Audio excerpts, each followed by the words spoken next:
Hai guys, ketemu lagi sama aku setelah sekian lama ya. Akhir-akhir ini postingannya liburan mulu. Maklum guys, demi kesehatan jiwa dan raga. Oke, kali ini aku bakalan ngebahas tentang cuti. Cuti tahunan, libur bulanan, dan peraturan untuk kalau misalkan teman-teman kerja di sini dan mau pulang untuk menikah. Kira-kira dapat liburnya berapa hari?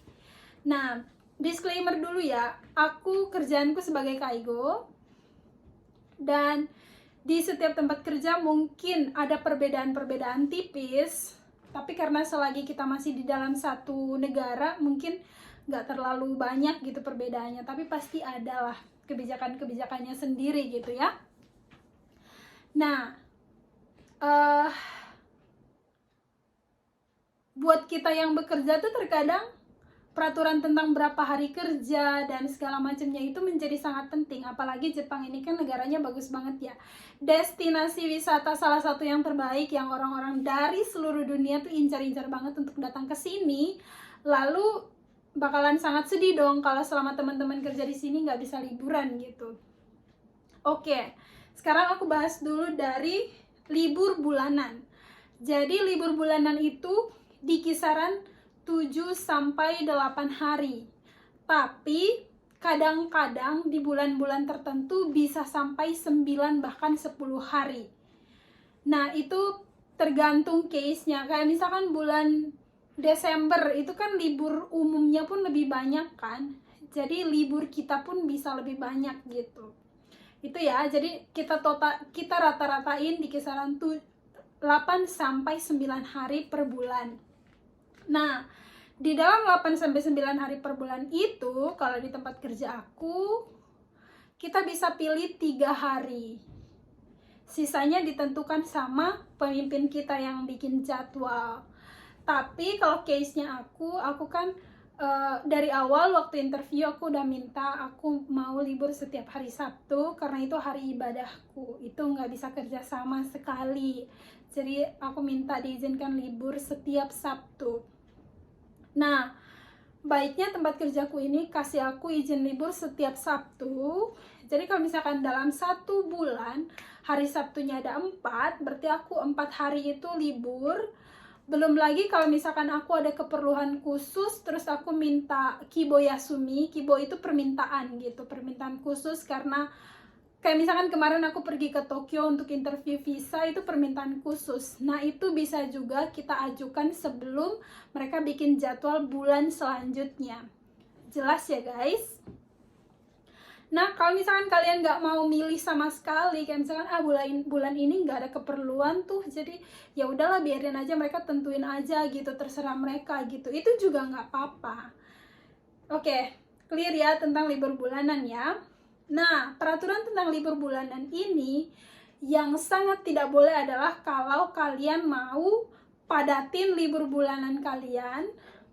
Kayak misalkan 8 hari, aku mau 8 harinya libur dulu, baru selanjutnya kerja. Nggak boleh ya. Kasian lah sama teman kerja yang lain juga gitu. Jadi nggak boleh egois. Kalau di tempat kami paling banter 3 hari berturut-turut libur itu masih boleh. Tapi kalau mau libur lebih panjang dari itu, kita harus ngomong pribadi apa alasannya ke pemimpin kita supaya mereka juga bisa paham gitu. Ini keperluannya gitu ya. Nah, next. Libur tahunan.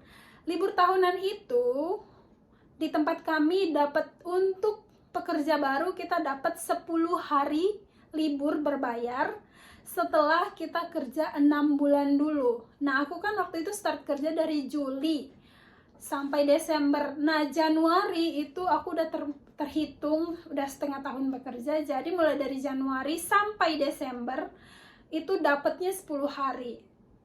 Nah, gimana kalau misalkan libur 10 hariku itu nggak terpakai sama sekali? Itu bisa disimpan untuk tahun berikutnya. Misalkan aku rencana pulang Indonesia, itu bisa di-keep untuk tahun berikutnya. Tapi kalau sesuai peraturan pemerintah di Jepang, kalau bisa setengahnya itu dipakai.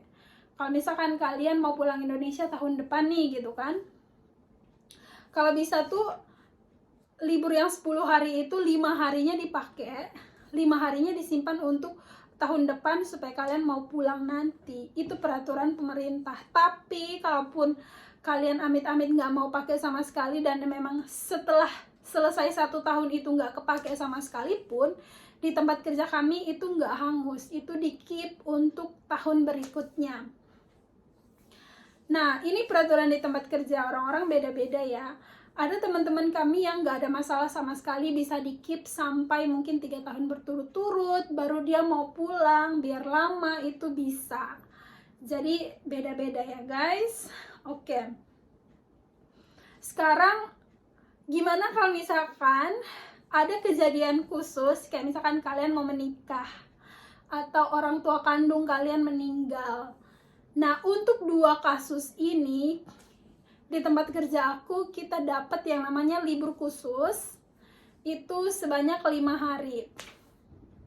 Jadi, let's say aku mau menikah, tapi aku belum mau menikah ya guys, ini cuman pura-pura doang. Nah, misalkan aku mau menikah, jadi aku udah keep liburku, misalkan 5 hari dari tahun pertama aku simpen nih. 5 hari libur khusus untuk cuti menikah aku dapat 10 hari kan, sama 11 hari di libur tahun kedua aku. Sekarang kan aku masuk tahun kedua nih, libur tahun kedua aku itu mau aku pakai juga. Nah, aku masih bisa juga pakai, kan dapat libur bulanan tuh 8 hari tuh, bisa aja 4 harinya aku pakai. Jadi kalau deal-dealannya sama ketua kalian itu oke, kalian diizinkan pulang lebih lama, jadi aku bisa ngambil waktu pulang itu in total sebanyak 25 hari, dan itu nggak dipotong gaji, itu cuti berbayar semuanya. Jadi seperti itu guys. Ada di tempat kerja teman-temanku yang lain, mereka bisa aja dikasih cuti sebulan, bahkan 2 bulan, itu bisa. Mungkin dipotong gaji kali ya. Tapi kalau di tempat kerja kami, kalau misalkan liburnya lebih dari situ, berarti bisa aja, tapi penaltinya gajimu dipotong per setiap hari yang kepake untuk liburan. Jadi begitu guys. Nah, kalau misalkan kalian kerja di Jepang tuh, agak susah untuk cari waktu libur yang agak panjang untuk traveling di dalam Jepang. Paling banter-banter 3 hari lah. Kayak aku kemarin ke Tokyo 3 hari doang. Nah, sekarang pinter-pinternya kalian untuk lihat jadwal, minta izin libur, dan juga orang di Jepang, teman-teman kerja kita di Jepang nggak punya kebiasaan ngambil libur tuh panjang-panjang. Kalian tahu aja kan, orang Jepang tuh punya kebiasaan yang apa ya, terlalu memikirkan apa sih kata orang gitu. Aduh, nggak enak sama teman kerja gitu. Aduh, osewa ni narimasu gitu loh mereka tuh, kayak aduh maaf ya udah nyusahin banget. Padahal secara kemanusiaan yang normal ya, itu hak kita, itu kan cuti ya, cuti kita, terserah kita mau pakai semuanya kek, mau sebagiannya disimpan kek. Orang Jepang nggak kayak gitu, mereka sangat memikirkan enak nggak enaknya kita sama teman kerja kita gitu. Makanya mereka tuh jarang banget ada yang ngambil libur tuh lebih dari 3 hari. Paling banter kayak misalkan ada hari raya di Jepang, kayak Golden Week atau hari raya Obong gitu-gitu tuh, mereka paling banyak tuh 3 hari kerja berturut-turut liburnya. Jarang ada yang lebih dari situ, kecuali kalau sakit ya. Nah, orang Jepang kebanyakan nggak mau pakai liburnya, libur cuti tahunannya itu, karena mereka biasanya pakai itu kalau misalkan mendadak mereka sakit, masuk angin terus nggak bisa kerja, nanti dipotongnya dari hari libur berbayar itu caranya orang Jepang gitu guys. Gimana, masih berniat kerja di sini? Menurut aku worth it loh kerja di Jepang, dapat 8-9 hari libur per bulan. Di Indonesia kalau kalian perawat, berapa hari libur per bulan? Coba komen di bawah ya. Aku belum pernah bekerja sebagai perawat di rumah sakit di Indonesia, jadi nggak bisa kasih perbandingan. Cuman menurut aku kerja di Jepang udah paling enak. Nah, lamanya kerja aku per hari aja tuh di shift yang normal, ini bukan shift malam, itu 8,5 jam total. 7,5 jam kerja, 1 jamnya istirahat, full 1 jam istirahat. Kalau di tempat kerjaku ya, ada di tempat kerja yang lain kayak misalkan mereka judulnya tuh jam istirahat, tapi sambil makan sambil nunggu kalau ada yang bel, pergi ngambil bel gitu-gitu. Nah, ada lagi shift malam itu 17 jam kerja, tapi 15 jamnya kerja, 2 jamnya tidur gitu. Jadi sebenarnya orang bilang kerja di Jepang capek banget. Ya elah, sebanding lah sama gajinya. Emang lu kerja di Indonesia nggak secapek-capek itu juga. Shift malam di Indonesia walaupun nggak sepanjang di Jepang kan, tunjangan shift malamnya juga kecil gitu, kalaupun ada kecil gitu kan. Jadi ya nggak usah terlalu banyak inilah hitung-hitungannya lah gitu. Kalian kalau mau kerja di Jepang, kalian akan dapat banyak pengalaman baru, dan tentu saja itu akan berguna banget di masa depan gitu.